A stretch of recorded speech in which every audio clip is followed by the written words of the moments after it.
What's up guys, welcome back to Lex the Lexers. This is episode 6 of the Championship review. We're going through game week 6 of the Championship. A lot of things has happened, 34 goals to go over, some shock results as well. And in the second part of the video, we do more predictions because we've got some midweek games which will be taking place starting from tomorrow. If you're wondering, this is what the Lex the Lexers prediction league is looking like. I have climbed up a couple of places to second. I had a mediocre week at best, only scoring 8 points. But Johnny Burrow has got a 9-point lead for me, so he's going to be the one for me to try and catch. And the rest are still up there in the table as well. And welcome to the new members in the Lex the Lexers League 1 League. WBA, Deku and Alfie, welcome to the Lex the Lexers Football League. You both did really well on your debuts. If you guys like what you see or want to see more of this championship content, please give the video a like, it does tremendously help. Please subscribe if you're new around here, it does really help. We're trying to push to 800 subscribers as soon as we can, we're nearly there. If we could really make a push, I'd be terrifically appreciative. And to help grow the channel, please also share this video and this channel to as many people as you can. All of that really helps. But without any further ado, let's start going through these bonkers games.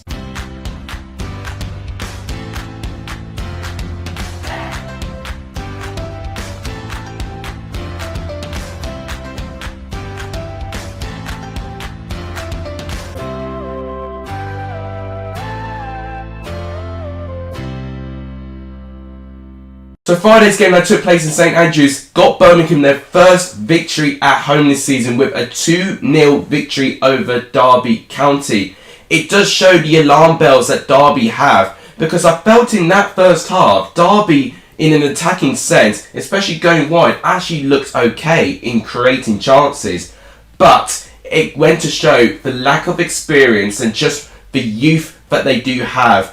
One small mistake can cost a game, and that's exactly what happened with Lee Buchanan. They try to play out from the back. The shape from Birmingham is so compact that it forces the players into mistakes, and Lee Buchanan plays a loose pass, finding Lucas Jukovic. Kelly Roos initially does well, but then the cross, maybe Roos could have done a bit better. Scott Hogan was found pretty lucky with the ball bouncing to his feet. He shot in the net, and that made it 1-0 to Birmingham. And just from that one mistake, it completely killed Derby's momentum. They had more of the ball, but when you have more of the ball and you don't create enough chances, then that's going to be a big problem. Birmingham off the ball created chances, and they took their second goal from Jeremy Bella, and it was a really smooth bit of attack. A bit fortunate how the ball found Jeremy Bella. It was initially a deflection, but a brilliant strike for Bella which made it 2-0. Birmingham find themselves in 7th right now, and if they keep up their consistency, Birmingham may be a team to watch. As with Derby, 6 points, they still find themselves still awaiting news on their potential points deduction they may have from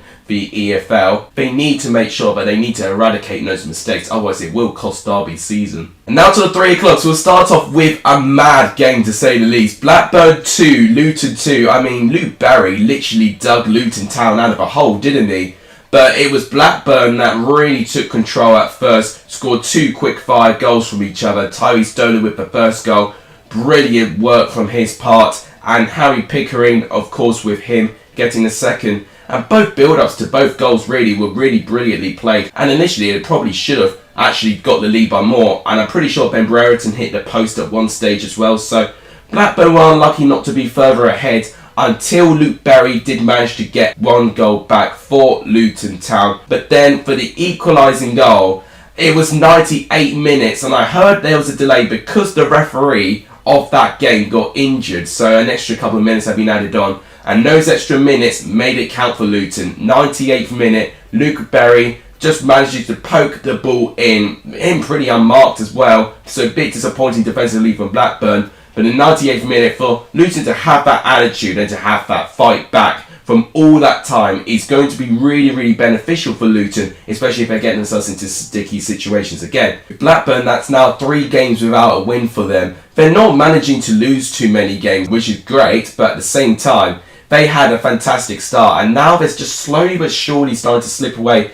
And another example of them just dropping points, and they cannot afford to do that again, especially if Blackburn actually want to stay up there and try and compete up there. In terms of Luton Town, this is the sort of recovery I wanted to see from Luton in their last 2 games. I wasn't too sure, of course, losing 5-0 to Birmingham, and of course a 0-0 draw to Sheffield United.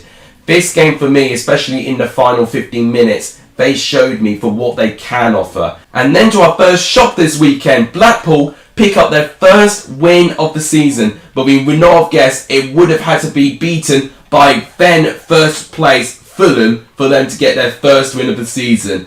Those sorts of results is what makes the Championship so unique and so unpredictable. I don't think a single soul predicted Blackpool to get a win against Fulham, but they did. And with having 30% of the ball, they actually scored with their only one shot on target.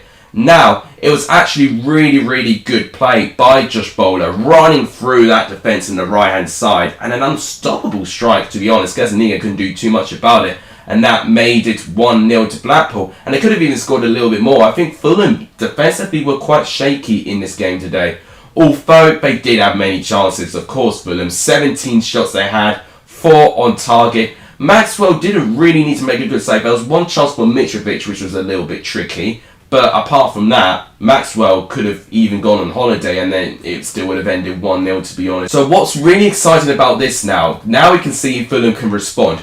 If Fulham can respond and can hit back in a really, really big way, then it does tell me that Fulham have all the credentials to be a champion. But if they now go on a losing streak, it now opens the door for a team like Stoke or QPR or even Bournemouth to be up there in those automatic promotion positions. With Blackpool now, they've got their season up and running, and I'm really pleased for them because I think it was a very brave and a very, very determined performance. And we were just talking about Bournemouth being up there because right now Bournemouth are being very confident, especially going forward. 3-0 they were victorious against Barnsley, and Jordan Zamora with 2 goals, 21 years of age. And I tell you what, I've already been talking about the link-up play previously with Blackpool with Josh Bowler and Shane Navery. The link-up play we're seeing with Jadon Anthony and Jordan Zamora, just as good, if not more effective, especially in terms of going forward. Zamora got the first goal in the 8th minute. Barnsley would have felt they probably should have cleared it, but they couldn't. Zamora poked it in, which made it 1-0. Brad Collins would be very disappointed how the second goal came in. It was a cross that came in, I think, from Billing. And then he tried to collect it, but then he spilled it, and then Solanke on the right-hand side managed to smash it in off the post. That made it 2-0 to Bournemouth. It was pretty much one-way traffic.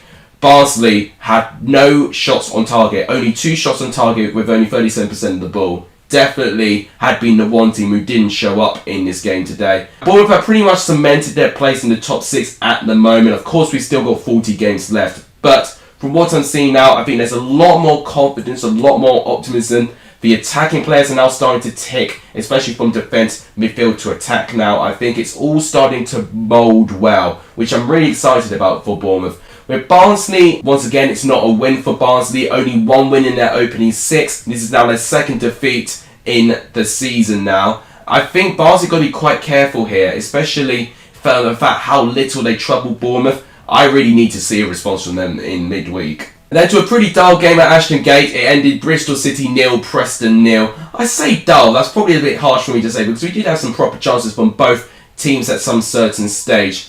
I felt in terms of who went closest to winning, maybe Preston with that Sean Maguire chance that they had in the first half. It was a good bit of play and Sean Maguire timed his run absolutely perfectly. All he needed to do was dink it above Bentley and it would have been a goal, but unfortunately it cannoned off the crossbar. I think that was the closest that any team got scoring. Bristol City came close as well. They had a couple of chances. Iverson was called to action quite a few times, but overall it was a very, very even game and I think they did cancel each other out, and I think that was the correct performance and the correct result based on what I've seen with the 2 performances of the team. I think both will be left frustrated for the fact that they were just missing one key ingredient, which is just to take their chances, because both teams with that quality could have easily won it. They both had brilliant spells, and overall I think both will definitely want a good response in midweek. And now we see Coventry picking up their 3rd home win in a row with a 2-0 victory over Middlesbrough. It took Middlesbrough till December last year to pick up 4 wins in the Championship season. Well, they've already picked up 4 wins and it's just middle of September. So the improvement we're seeing from Coventry is absolutely staggering. It was not only just Guy Orquez, but it was also Martin Wagcon. And the fact that they're feeding off each other very, very well as well is absolutely brilliant. The assist from Jamie Allen to find Guy Orquez as well, absolutely brilliant too. Middlesbrough did come close at one stage. They did hit the crossbar just after they went behind actually. If that made it 1-1, probably would have seen a different game. I think that chance definitely did ruin them. And then obviously Martin Waghorn in stoppage time managed to condemn Middlesbrough to another defeat. Following this brilliant start by Coventry, they're in the top 6 unbelievably. So Coventry may be a team that could shock the world. I think them and Birmingham have really impressed me on their start so far.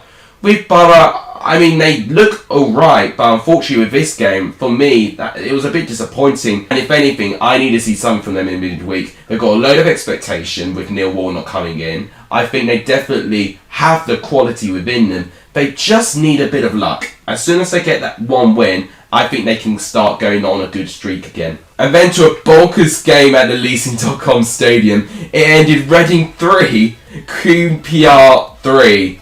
I can't comprehend what I just saw. So, for what I know, Michael Morrison got an own goal first. It was unfortunate how it came round. It was a really dangerous cross, but Morrison took it into his own net, which made it 1-0. But then something possessed John Swift because he just scored a hat-trick based on his first half and second half performances, and he dragged Reading into a 2-goal cushion against his QPR side. Honestly, some of his goals were absolutely brilliant. The assist for the first one especially was sublime, to say the least. To chest it down and to have that control is absolutely brilliant. And you would have thought with these 3 goals, it would have been game, set and match. Disappointingly on Reading's part, 2 minutes later, their defence was left exposed. It was turned in by Andre Gray for his first goal on his debut. Brilliant impact from Andre Gray, by the way, to make it 3-2.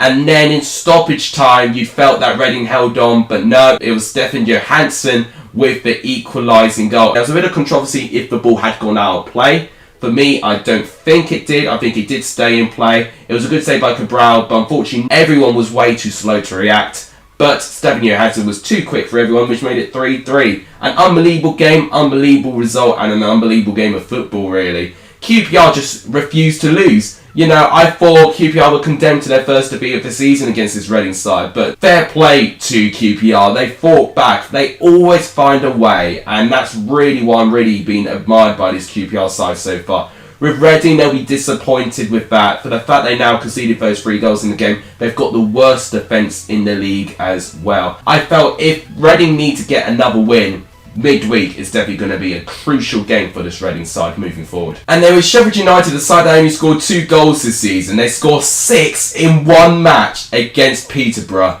Who would have predicted this? This is why you can never predict the Championship, especially with their games. Now, Iman Ndiaye, unbelievable. You know, I think this was his first proper appearance with him being transferred in, and he got a brace. You know, what an impact he had in that whole entire game. And I almost think everyone just kind of fed off from him, that confidence, just that desire to go for it as well. And Morgan Gibbs-White scores his first goal for Sheffield United since coming in as a transfer as well. A brilliant strike as well in the top left corner. Pim couldn't do too much about that. And what a day it was for Ben Osborne as well, for him to get 2 goals too. I think that's absolutely terrific on his part. Peterborough got 2 goals. One was from a mistake at the back, and it was Jack Marriott who managed to run one-on-one, and good composure from him, and that made it 1-1. And you would have thought at that time, right, Peterborough now need to really take it to Sheffield United now. But in the second half, they really did not turn up, and it was all Sheffield United. Peterborough completely capitulated, especially in the final half hour when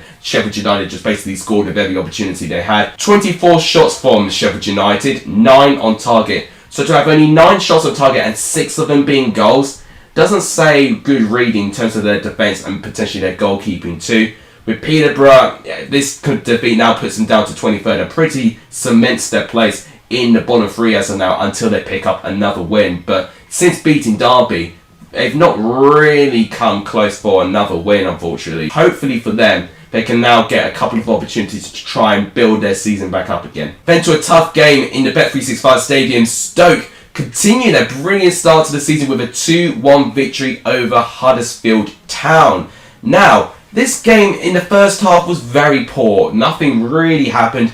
Second half, both teams really fought for it. And it was Toffolo that scored the first goal. It was for Huddersfield in the second half. Sorba Thomas got a free kick. It was well saved by Bursic. But then Toffolo got in the rebound, which made it 1-0 to Huddersfield. But disappointing on their part, and it's happened before with Huddersfield, they concede a goal very, very quickly. Jacob Brown, 3 minutes later, goes to the other side of the pitch. It was from a Vrancic corner, and Jacob Brown with the header that made it 1-1.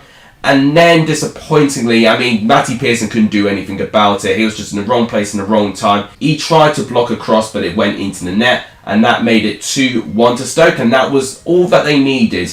If you look at the stats, you would think Huddersfield were the better side. 15 shots, 4 on target, and they had less of the ball as well. I think what let down Huddersfield was just that they didn't take their chances this time. If they did, then it probably would have been an entirely different game. Despite Stoke not having as many chances, they were clinical, and that's been a big strength. Stoke only scored with their 2 shots on target, didn't they? Third place in the moment. If they can continue to be so good going forward, then maybe Stoke are going to have a really, really good season in their hands. Then to a dull game at the Swansea.com Stadium, we saw Swansea 0, Hull City 0. The 5th consecutive game that Hull have not scored a game in. So that culminates to, I believe, 450 minutes of no goals from Hull City. Doesn't make a good sign, doesn't it? Swansea, once again, this is another goalless draw. I believe this is their second goalless draw in the season. So what's really been concerning me from both these sides, really, is just how they're not taking their chances. But as you saw, it's pretty much Swansea that were the better team. Much more of the ball, 16 shots to 4 shots on target compared to Hull's only 1 shot on target. I think the only 1 shot on target from Hull was from Ryan Longman. He did really, really well, to be fair, and it was the one bit of quality that Hull had in the second half, and it was a good save by Bender. But it was all from Ingram doing fantastically well. He did well to keep out a Matt Grimes free kick, which he tipped on to the post. But apart from that, it was a pretty dull game overall. And both teams, as you saw, 21st and 20th place in the table, they both need a response sooner rather than later. Otherwise, they will be dragged into the bottom 3 if they do have a defeat in midweek. And whilst Fulham couldn't beat Blackpool, West Brom failed to capitalise because they did not beat Millwall. It was 1-1. And this one will be a real kick in the teeth following the fact that Colin Grant missed a penalty. It was a good save by Bilkowski, but it was not the poorest of penalties. It was a brilliant height for him, to be honest. So, overall, West Brom missed their opportunity. Carl Bartley got them the goal. It was a brilliant header by Bartley, and in the air, there's not many people that are better than Bartley with those headers. So, that made it 1-0. But Danny Ballard, fair play to him, a couple of minutes later, he managed to get Millwall back into it. It was the one time that West Brom's defence was a little bit switched off. No one really had the physicality to take down Ballard from the aerial duel. He got the header, Johnston couldn't get anywhere near it, and that made it 1-1. It was a pretty good game overall, 56% to 44%, 11 shots to 13, and in terms of shots on target, you'd say that Millwall did a little bit better. West Brom to only have 2 shots on target is quite unusual, so for me, I think West Brom struggled with the physicality of Millwall and really struggled to break them down. For me, when they had that penalty, that was the turning point. If they would have scored before half-time, it would have been an entirely different game, and we could have seen a cricket score come from West Brom. But Millwall is a pretty good point on the road, and I think they've definitely got their season up and running now. All they need now is just to try and turn these draws into wins. And then to a final game this weekend, we saw Forest still winless, the only team in the Championship to not pick up a win so far, when they lost 2-1 to Cardiff after taking the lead as well. This exact thing happened at the start of the season when they led against Coventry from Brennan Johnson, and then of course that led to Carl McFadden 95th minute winner, which stole the points from Nottingham Forest. This was worse for me. They took the lead very early on with Lewis Grabban in the 23rd minute. It was good play by Brennan Johnson to find Max Lowe, their new signing, an ingenious cutback to find Lewis Grabban in a load of space, which made it 1-0 to Forest. And for me, they probably should have actually tried to increase their lead. They were a bit fortunate for the fact that Joe Bagan didn't score from a header, which was against the crossbar near the opening stages of the game. But with that goal, if Forest had another, then I think it would have been difficult for Cardiff to get back into this. Mick McCarthy made a double substitution of Kiefer Moore and Ruben Colwill. And what an inspired substitution that was. Colwill to get 2 goals. I think his first 2 senior goals for Cardiff as well. I mean, the first one was a bit scrappy. It was a good header from Kiefer Moore, and it found Colwill just to poke it past Samba. But his second goal was full of quality. He drove forward, bounced in space, had Worrell to deal with, but a brilliant, precise strike past Richard Samba, and that made it 2-1. And what disappointed me with Forest more than anything, Cardiff turned to a completely different team in that second half. They managed Cardiff in that first half, but in that second half, they really couldn't deal with them. And defensively, Chris Hughton's teams, we see them defensively brilliant. Defensively, they were shocking. There's so many question marks, and it's so puzzling and it's dazzling to see all of this happen, because we don't see this from a Chris Hughton side. So I'm a bit concerned with Forest. Could a decision be made this week? Could midweek be the last chance saloon for Chris Hughton to try and save his job? You're going to have to wait and see. So that wraps up me talking about all 12 of the games. This is what the table looks like after game week 6. West Brom, for the first time, are now leading ahead of Fulham. Then for the top 6, we've got Stoke, QPR, Bournemouth and Coventry. And when we look at the teams in danger, you've got to look at the likes of Hull, Swansea, and the bottom 3, Reading, Peterborough and Nottingham Forest. So obviously we've got some midweek predictions to go on now, so I'm actually not going to do the Alexas Awards this weekend. We're going to go straight into the midweek games. Without any further ado, let's start predicting these midweek games. So we'll start off with Blackburn going up against Hull City. Blackburn have not kept a clean sheet ever in the season so far. Hull have not scored in 5, so I was thinking 1-0, but I'm going to go 2-1 because it'll be a Blackburn win. But I don't think they'll keep a clean sheet. So Hull eventually have got to end their duck. So I think it'll be 2-1. Blackpool, Huddersfield, very close. I don't know who to back. I was thinking 2-1 Huddersfield, but I've changed my mind and I'm going to go for a 1-1 draw. Bournemouth and QPR. I think Bournemouth would take a quick fire lead, but then we've seen it so often with QPR. 2-goal comeback against Middlesbrough, 2-goal comeback against Barnsley, and a 2-goal comeback against Reading. Is their luck going to run out? I'm going to say no. I'm thinking they're going to do it again. I'm going to say 2-2 between Bournemouth and QPR. Sheffield United and Preston. It's tricky, but I think this will be when Sheffield United are starting to get into their rhythm now. Preston need to win, especially that they've got West Brom straight after this. But I think it'll be 2-1 Sheffield United. Reading and Peterborough. 2 worst defences in the league, so it's 23rd going up against 22nd. I think Reading will edge this. I'm going to say 2-1 to Reading. West Brom and Derby. West Brom, of course, now leading the pack. I think they'll comfortably win this one for me, based on the injuries that Derby have. I'm going to say 2-0. Birmingham and Fulham. I think this will be a really tough game for Fulham, especially now that, they've been exposed against the Blackpool side. Are they going to take it easy on Birmingham? I don't think they will. Birmingham, with their really good start so far, they'll be full of confidence. They can beat Fulham, definitely.